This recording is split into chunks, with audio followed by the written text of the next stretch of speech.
I don't want another Dead by Daylight. And I don't think a lot of people do either. And so that's why I'm going to tell you what I believe are the biggest issues with Texas Chainsaw Massacre and why I think these things should be fixed now. Now, I understand at this point of of making this video, the game's been out for less than a month. But you don't want these things to spiral too quickly out of control. And the point of today's video is balance. But it may not be the way you're expecting as far as a totally fair and balanced experience. All I ask, hear me out, and then I'd love to hear your opinions after the video. If you like what I do, consider subscribing. Let's go and get into it. First character we're going to talk about, Connie. She is the most unbalanced character, at least on the victim side, and it is kind of ridiculous. She can grab 2 lockpicks and unlock the door quicker than a single other character can grab 1 lockpick.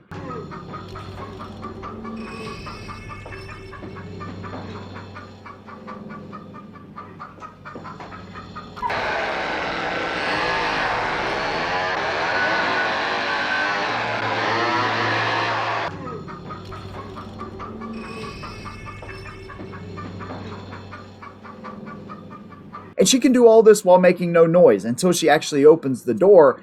That's the only noise she makes. I literally have Connie leveled up to the point where you can just quickly start spamming your X or square button or whatever it is to get your lockpicks without making a single peep. Hell, not even get up to halfway of making a single peep on your noise meter. And so it's really bad. Connie has to be reworked, man. Even if you like playing as Connie, I have her leveled all the way up, but it's so unfair. I mean, she can escape. If you have an inexperienced group of killers, you can probably escape in 2 minutes. Realistically, from basement to the road, 2 minutes. I'm telling you, it can be that quick. And so you don't want the experience. I mean, I don't even want to play like that. Even when I'm playing as the victim, I don't want to escape that quickly. And so whether it's a penalty, an additional penalty for using her ability, or, more time, as opposed to the split second it takes her to unlock a pick, maybe 5 seconds, right? It's got to be less time than what the other victims can, unlock a door in.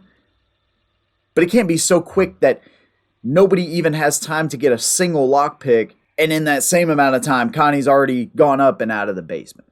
And poor Sonny, his ability is just terrible. You can hear Leatherface coming.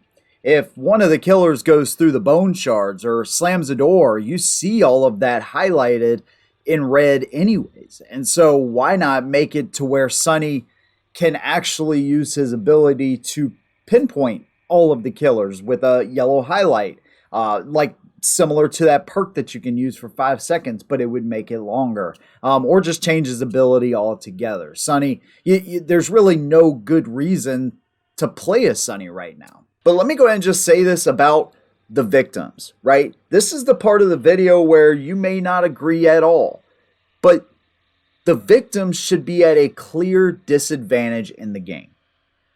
Clearly. Right? Any good horror movie, especially 80s slashers, whether it was Texas Chainsaw, Friday the 13th, Halloween, Nightmare on Elm Street, whatever, you had a formidable foe or foes, and the chances of escape were low. That's what I want to see from this game. So I don't necessarily want to add a bunch of abilities to all of these characters. I would rather see their abilities decreased. For example, Leland, right? He's able to stun every single one of the killers for an extended period of time. It shouldn't be like that, right? You should feel a sense of dread if you don't want to come in contact with the killers, right? And you don't want, people teabagging the killers all over the place. And look, I've been toxic at times when I get out of the gate super quick and, I see the killers running and I'll start doing my little dance or whatever. And I understand that there's a fun aspect to it as well. But that's not the way you want this game played. That's not the way I want it played, right? I want it to be as, holy crap, how the hell am I going to get out of this situation? It's nearly, not necessarily impossible, but it has to be harder and it has to feel more like a challenge, where the killers, on the other hand, have to feel more formidable. And to that point, Things like your fuse box and your fuse. Why are those things so close to each other? Your valve and the valve that it goes on, right? These things should be separated by way more than what they are. Now I have no problem with having an ability to see, once you grab a fuse, it highlights where that fuse box is. But it should, if the fuse is upstairs, the fuse box should be back down in the basement. And when you go back down to the basement, God, I got to go through all of this again. And so you went through this whole process. You were able to get everything unlocked to come right back up and barely escape. That to me sounds like a better experience than the fuse is here, fuse box is right next to it, boom, you do your little thing, go down to the basement, you escape. Now, when we're talking about the killers, that doesn't mean there doesn't need to be changes on their side. What I really want to hammer home, though, is that for some reason, and this is like kind of referring to when Friday the 13th came out, it felt really tense. This game has 3 killers, 4 survivors, and yet it feels easier. The killers still have to be balanced as well. And so that's what I'll kind of talk about now. First of all, Sissy, I don't think her stamina is used up nearly as enough. If you get around her, she uses her Bane poisonous gas to slow you down. Then you get disoriented and, you can't run in a straight line. And she's just slashing away, singing her songs that she learned from the Manson family.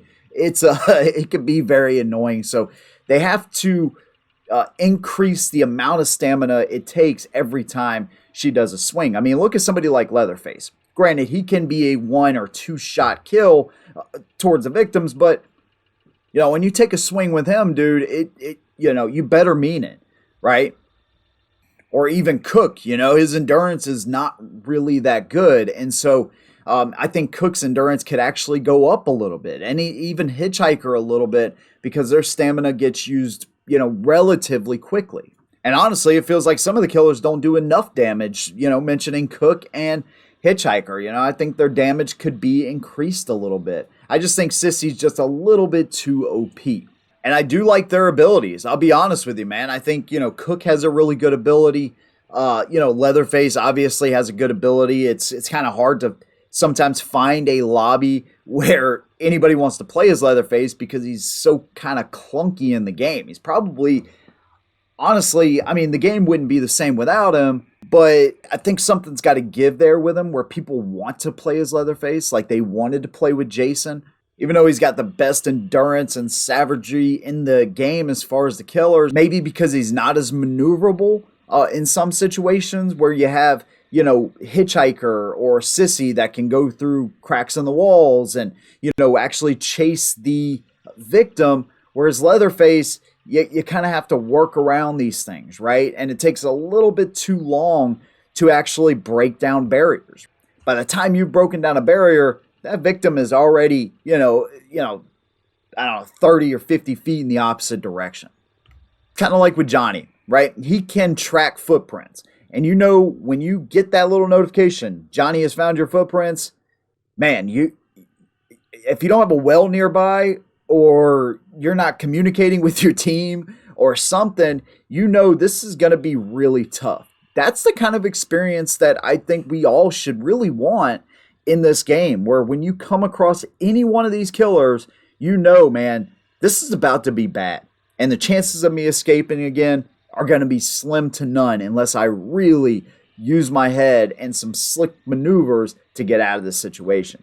One thing I think they should take away or buff completely is Agitator, right? So that allows the victims to stab Grandpa and take him down, starting at 2 levels, but up to 4 levels, right? Now, on the other hand, Grandpa is he is very OP. Once you actually rank him all the way up, now it seems like every, 10 seconds, 20 seconds, you can't hide. And especially if you're the last victim, now it becomes almost impossible to escape. Now, I know I've talked about how it should be really hard to escape, but you got to have some kind of a chance. And when you're highlighted as bright yellow on the screen every 10 or 20 seconds by Grandpa, it becomes a little bit unfair, especially when you're the last one surviving. And so there's got to be some rework, not only with the Agitator perk, it just basically takes away all of the time that they took to feed Grandpa and max him out. Maybe drop it down a couple of levels. Maybe make it where if he's stabbed once using that perk, he can't be stabbed again. Another thing I want to talk about is the cooldowns for your generators and your batteries. I understand that there has to be a cooldown, but I think the distance from your generators to the exit or the car battery to the exit needs to be increased.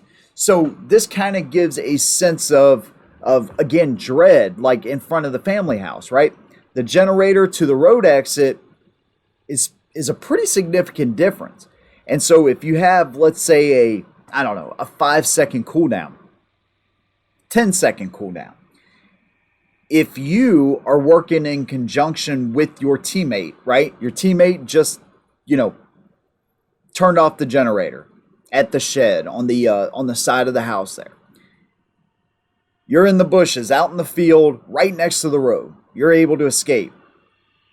If those killers work together as well and they get there in time, they should have enough time to be able to electrify that walkway again. And that puts you in a bad situation. Now, they need to have a well, out there by the road, so that gives the victims a chance to kind of rework and rethink how they want to escape. But still, at the end of the day, these distances need to be increased. If you, for example, have the car battery exit in the back of the family house, you unlock the gate, you do the battery, it's right there. And the distance from the back of the house to the actual car where the battery is too far for the family to actually catch up to you. So cooldowns decreased and the distance between those exits increased. Look, I've played 110 matches and I've escaped 59 times. So over half the time I'm escaping. I love the feeling when you're the last one left, Grandpa's at maximum, even though it has to be nerfed like I talked about, but that formidable, dreadful feeling, right? Where all the cards are stacked against you, but I want that feeling from start to end. It's a horror game. It's not esports. It's not designed to be fair and balanced. It's designed to be, you're a victim going up against really sick and demented cannibals that will do anything to freaking kill you. That is what this game is. It should be harder for the victims than it is for the family. The family should feel more powerful than the victims. That's my opinion, man. So in order to keep Texas Chainsaw and the vibe of what they were going for alive, those are some of the most important things I think they should change in the game. I'd love to hear from you, man. Whatever your opinion is, how do you think they should fix it? Do you think it's perfect? What changes do you think need to be made? Love to hear from you. Big thanks to you guys. See you in the next one. And as always, hold them down.